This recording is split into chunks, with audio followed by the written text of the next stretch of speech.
Derek said he trying to pass that little main event spot up to me. Let's get it. I just don't think he wants to do 5 rounds, you know. Right. I mean, I'm not going to do 5 rounds either, but it'd be nice to be a main event, though. Well, you called for your shot, and, okay, you didn't get your main event, but you got on the card, right? Co-main event. Yeah. You're home. How exciting is it to ask and receive and get what you wanted? I mean, that's just how the universe works, you know. When you speak things out and when you're unafraid and when you're confident and when you actually work towards things, the universe will reward you. And Dana, obviously, you know, hearing that I want to fight in my hometown city and obviously having somebody like me being on the card, he only knew that the numbers was going to go up. So I'm glad he took the opportunity by putting me on the card, and now we're here. Yeah, let's go. You called for your shot and you said the universe will reward you. Was any part of you a little nervous getting on that mic, trying to shout at Dana during that press conference? No, man. I fight for a living. I'm not going to be scared to ask for opportunity, right? Because at the end of the day, this is what I do, and this is what I was born and bred for. So was I nervous getting on the mic? No, not at all. Not at all. Yeah. So you ended up with Nursulton, this big guy, right? He's coming down. When you got that name, were you happy with that? Was it just like, hey, this is about me and being on my card, nothing to do with an opponent? It had nothing to do with the opponent. Obviously, they had to find somebody that wasn't even a welterweight fighter, right, to get on there. So for me, it was just the opportunity of actually being able to fight. So with Nursulton, I don't know if he's going to make the weight, but it don't even matter. I've already adjusted my mindset that no matter what he steps on the scale as long as we got a dancing partner, as long as I got an opponent, we good. I'm finna knock this boy out come May 11th. I've seen you in front of crowds before, and you put on a show, right? And you come out there wanting to put on a show. But I feel like for this one, it's almost like the volume's being turned up. Oh, man, we on the max right now. You know, right now the speaker's farting. You hear me?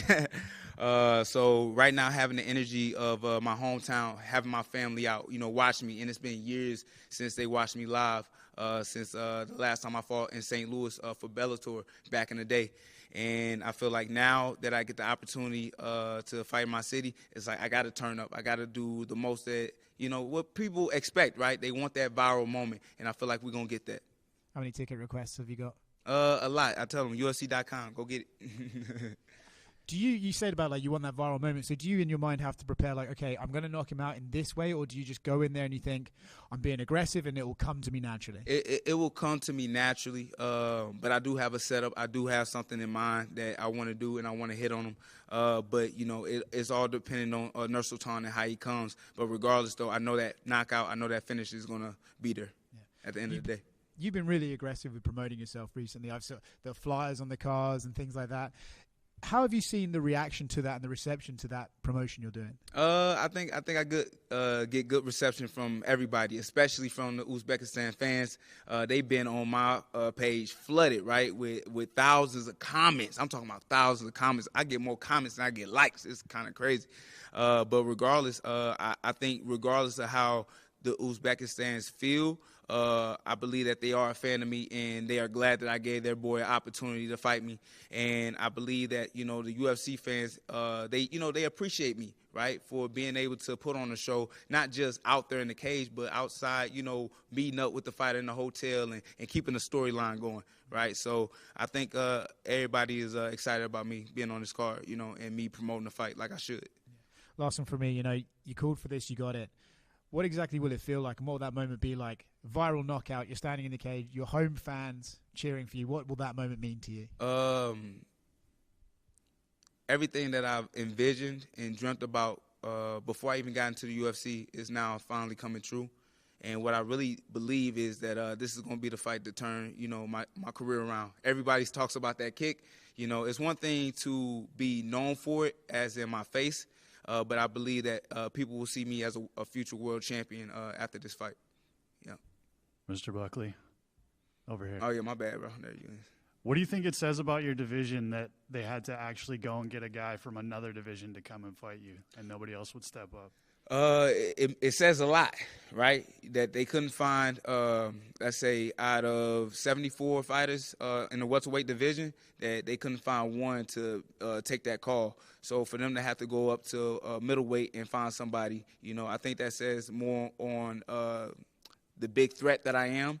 And I feel like the welterweight division, they really know that I'm a dangerous guy. So they really had to find somebody to have somewhat of a chance to beat me. But even then, with this guy, I don't see him being that one, right? Even coming down from 185 to 170, you got to deplete yourself even, worse. With me, I was walking around at 185, 190, but this guy is not the same. So he has to deplete his whole body to try to come down to 170, and it's only going to backfire on him. Yeah. When he was in here earlier, I'd asked him about the interaction you guys had outside of the front of the hotel when you were kind of telling him to point at the arch.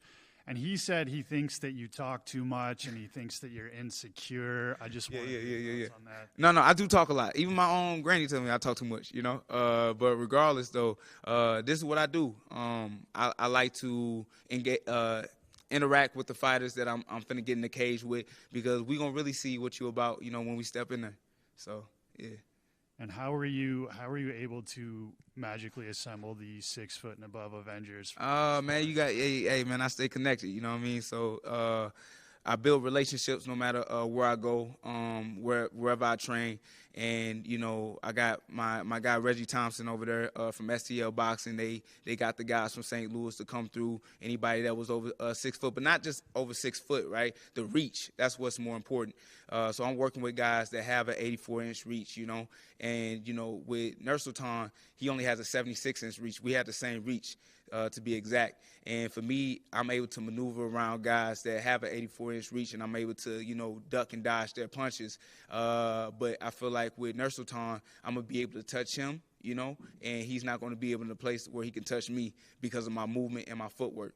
So, we put in the right team. I also got my guy Heisem in for the grappling, because not only is Nursulton known for knocking guys out, but he's known for finishing guys on the ground. So I grabbed one of the best guys in Heisem Rita to come in for my camp, and he's known for the armbar heard around the world. So training with him, I feel like I'm more than prepared to fight this guy and send his ass back home broke.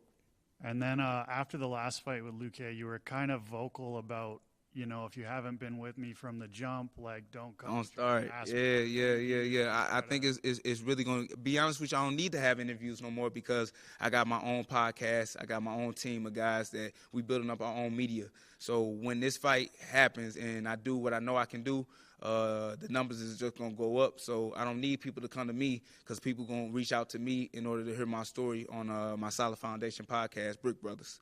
Did you think the interview with Ariel was going to go the way it went when you went on there? What you mean? It felt like he felt a certain way with your answer. No. I mean, it went the way it went, but it doesn't even matter. Like I said, at the end of the day, we going to tell our story, how we tell it, and we ain't got to worry about ducking and dodging, no questions. You understand? And how good is it to share a card with Charles Johnson? It feels good, man. That's a brother of mine. I need to put him on the main card, though. Let's go. Buckley right here. Yeah, what's good, Bree? What's going on? Another St. Louis.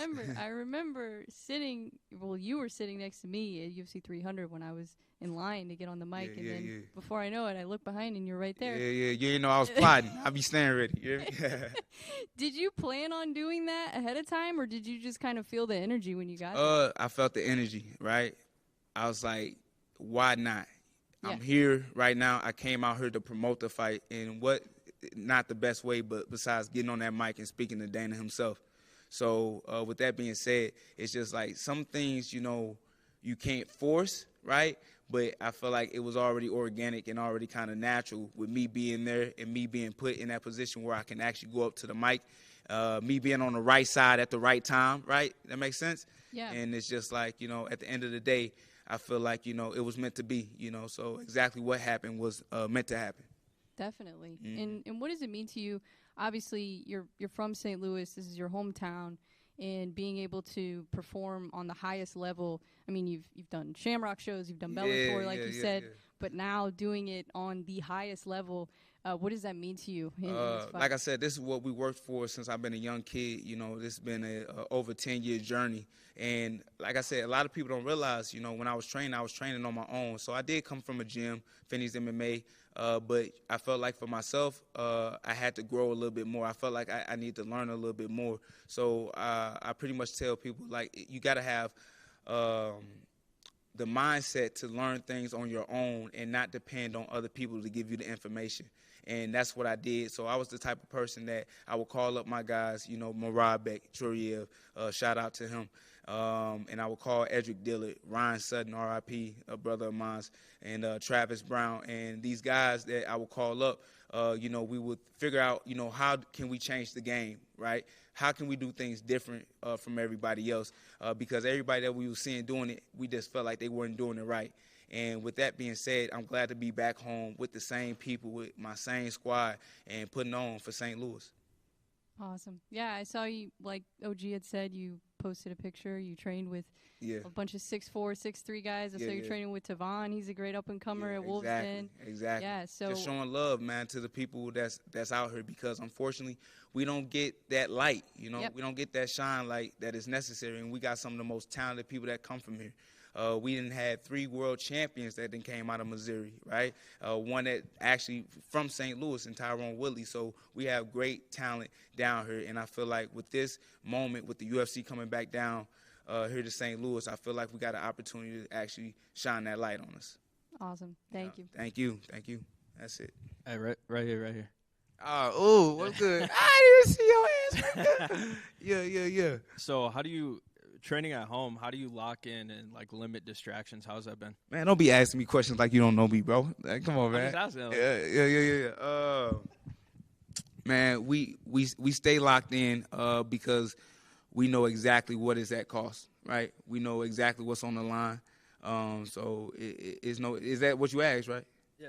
Okay. You always good. You still messing with me. Keep it professional. All right.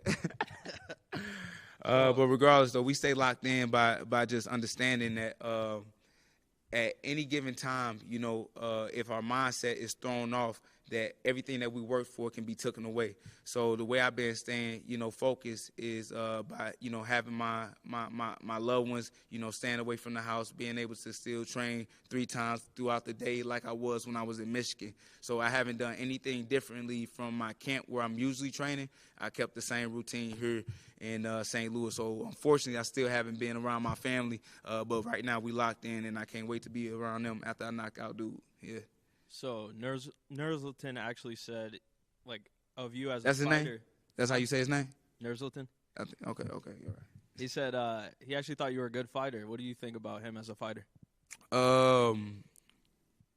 Let's say he's a confident fighter, right? That's what I would say. He's a confident fighter. Okay, and then if you're being honest with yourself, when you did a dance battle with Merab, who do you think won that? I definitely lost that one. I was not prepared when he hit me with his dance moves, his traditional moves. I mean, they've been doing for a long time. Yeah. I don't think the jerk won it. Good shit, bro. So you haven't made an official statement on this yet, but Drake or Kendrick, I don't know. Who you got? Well, we seen what happened at Drake crib, So I'm gonna go with K Dot. Yeah. I'm not. Yeah. I'm go with K Dot. Yeah. That's it. Appreciate y'all. Yeah, Jordan, see your ass over there, bro. I'm about to take the whole.